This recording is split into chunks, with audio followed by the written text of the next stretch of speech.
uffata aadaa Oromoodhaa kan godina Harargee akkaataa itti uffatan faayaa wajjin isinii qabadhee dhiyaadheetiin jira nu wajjin tura. Dura akkuma simeleen uffatti kanatti uffannaa jechuudha. Marsaa lammaffaa dhoohaasaa kana asiin goona. Marsaa sadaffaa sabbata jalaan hidhanna jechuudha. Afaan qabuuf. Maaliif mudhii kana katti hidhannu sabbataan. Sabbata ayyoo gaafa jaan dhageenye. Sabbata ayyoo. Sabbata na hiikkachiisee gurbaan kun jaanibira. Intalti sabbata hiikee. Yaayyooti. Sabbata hiikkachiisuu jechuun sabbata irratti maallaqa guutu ayyooliin keenya. Gaafa ture kan? Gaafa ture? Gaafa ture? Mee naafti haa sabbata jala. Itti siin kaa. Sumaa fixachuu qaba. Maaliif asitti uummata barsiisuu jirra. Saddeeta kootu naa hidhii, saddeeta naa hidhii.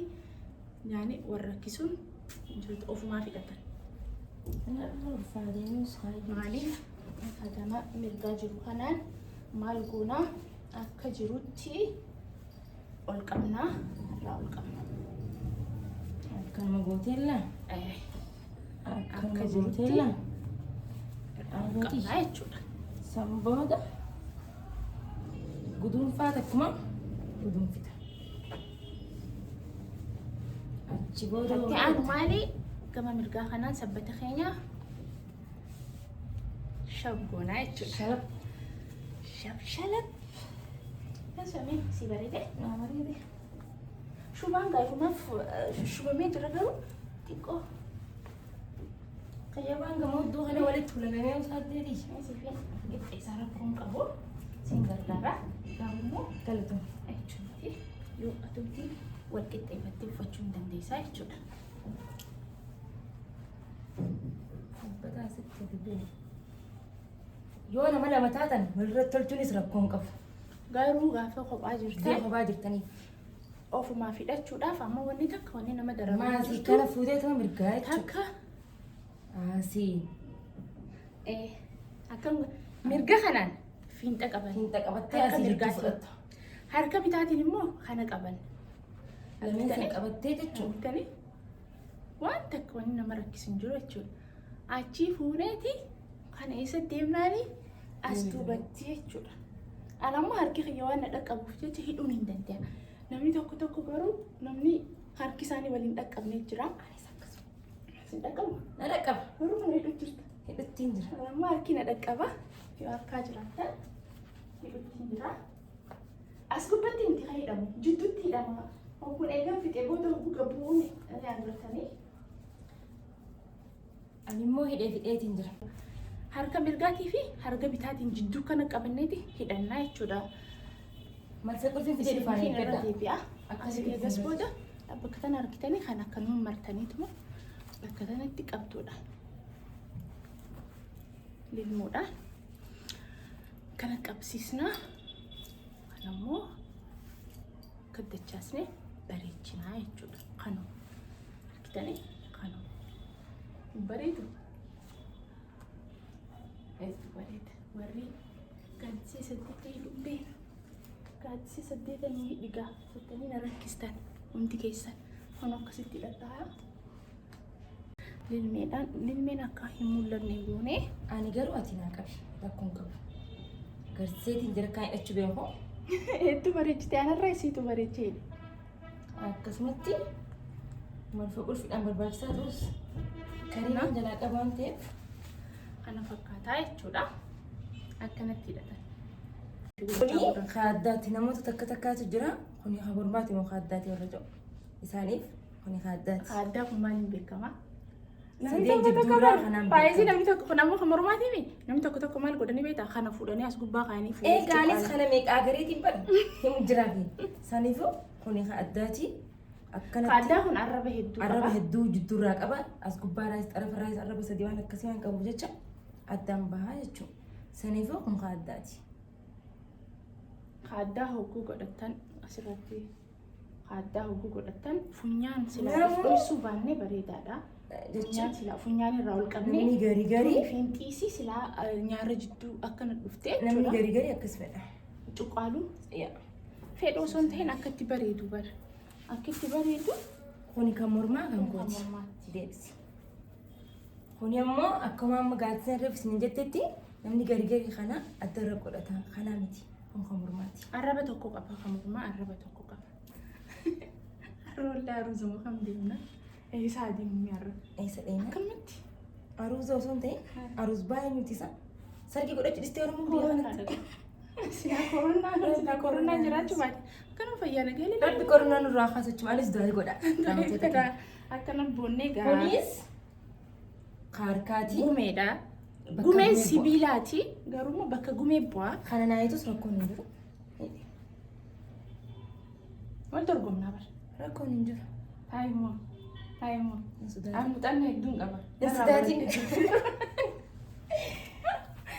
Amma akkuma agartan kanatti callee addaa hidhadhee kan mormaatis hidhadhee kaarkaati kan gumee butiilee namni hedduun ni beektan jeeti yaada.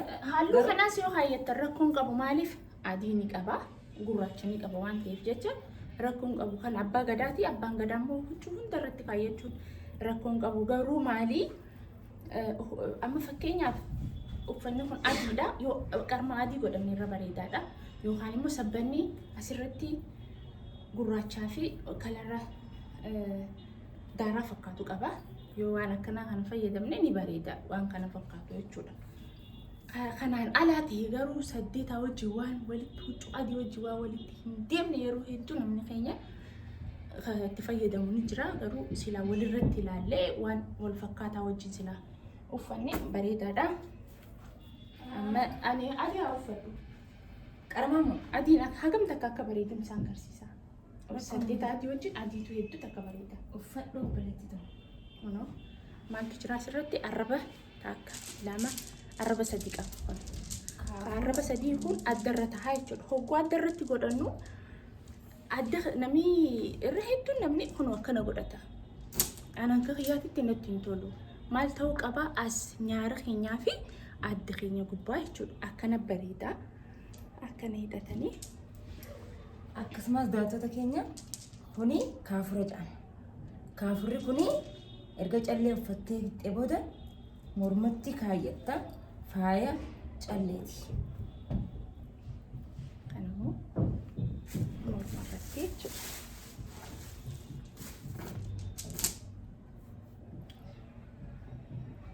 Sila akkanuma baaniituma viidiyoo takka shaayinni uummata keenya wajjin bashannanaa silaa waraabni koronaa ta'e malee jechi.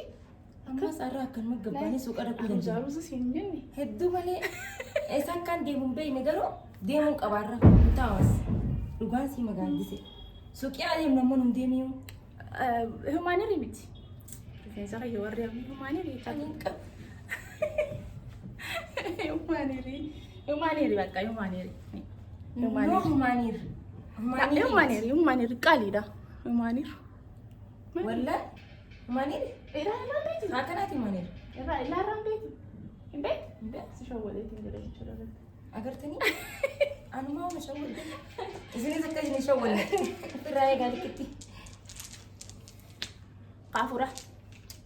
Kun faaya hedduu uffata aadaa godina kamillee irrattu kamillee uffata aadaa kamirrallee kan uffatamu.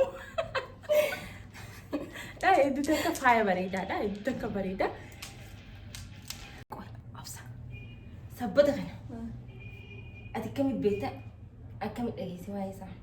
Sabbata tokkoffaa haadholii keenya mudhiitti jabeeffatanii hogguu hojjetanis gaafa eega dhalan boodaas dhalarrattis ka biraa immoo asirratti Durarratti asitti kana hidhanii jechuudha. As keessatti qarshii 100tti dhibba tokko jette dhageeffadha. 100 maallaqa guddaa jechuudha. 100 olis yoo ta'e as jalatti gudunfatan. Maallaqa gurguddaa. Shantam Hayyee. Diddam Hayyee. Shanlan hogguu niiraa jennaani niiraa afur Sumunii shilingii. niiraa 8 rubiyaa shilingii faa hinta kanarratti ayyoolii keenya akkasitti gudunfanii kaayyatanii jechuudha. Warri biyyaa ni beekan isin hundinuu. As booda maali? Maallaqaa jechuudha. Tole gaaddisee takkaasin qunnamne sabbatarraa ayyoon ta'e amma hoo akkoon ta'e jettee isin kanneen. Akkooti yaannaa kannaan. Akkooti re'ee gurgurtee. Warri sabbata ayyoo irraa maallaqa nyaattan ni irraanfattan saniifuu dagatina. Warra sabbata ayyoo. Laaltanii yaadachuu. Sabbata hedduu takka hin jaalladhu dhugaa rabbii. Anis akkasuma dhugaa. Saniifis si gaafadhe. Waa'ee callee kanaatis gaaf biraa bal'inaan jechuudha. Calleen Oromoo biratti maal akka ta'e yeroo biraa bal'inaan haasofnaa.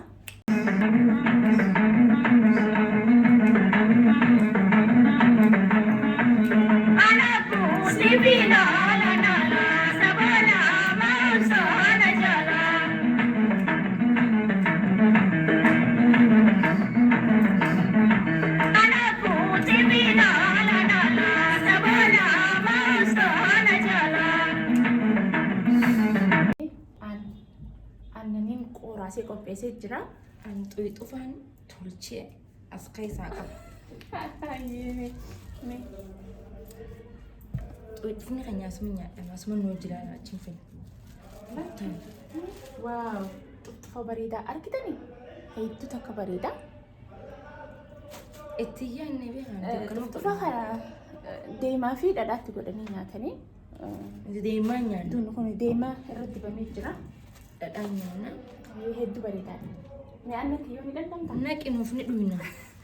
Wannoon jiru kaasa jaaniin silaa kaasaan. Kaasa gurraachi bara achi jira. Biyya namaa jira kanuma jiru kana. Silaas wayi elmine hin elmine bara. Ni qoraasni malee. Qoraasni dalagaan ta'e numa qoraasni malee hin elmine numa binne waa urgaansa. Qoraasni akkatti bareedu gadhame. Dhugaa rabbi biyya na yaadachiise. Wayyoo namni kana dhugii wallaahi hidhama dhabee akkatti mi'aawu qinxaan macha kan of hin deeman nyaachuuf hin deeman. Hedduu takka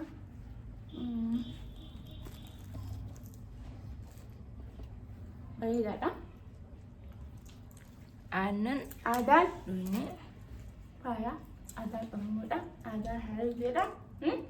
Uummata qashtii, uummata fannaa. Isin jaalannaa, isin kabajnaa, yuutuubii kanaa lakkisaa keessanii guddisaa. Subscribe, like, share hin dagatina. Akkuma godbadha. Aadaa Harargeetiin nu agartan yeroo biraatis akkasumatti aadaa godina biraatiin walitti deebina. Hanqa turtii nu waliin turtaniif baay'ee galatoomaa. Uummata qashtii, uummata fannaan isin jannaa. Uummata jaalalaa, uummata nageetti.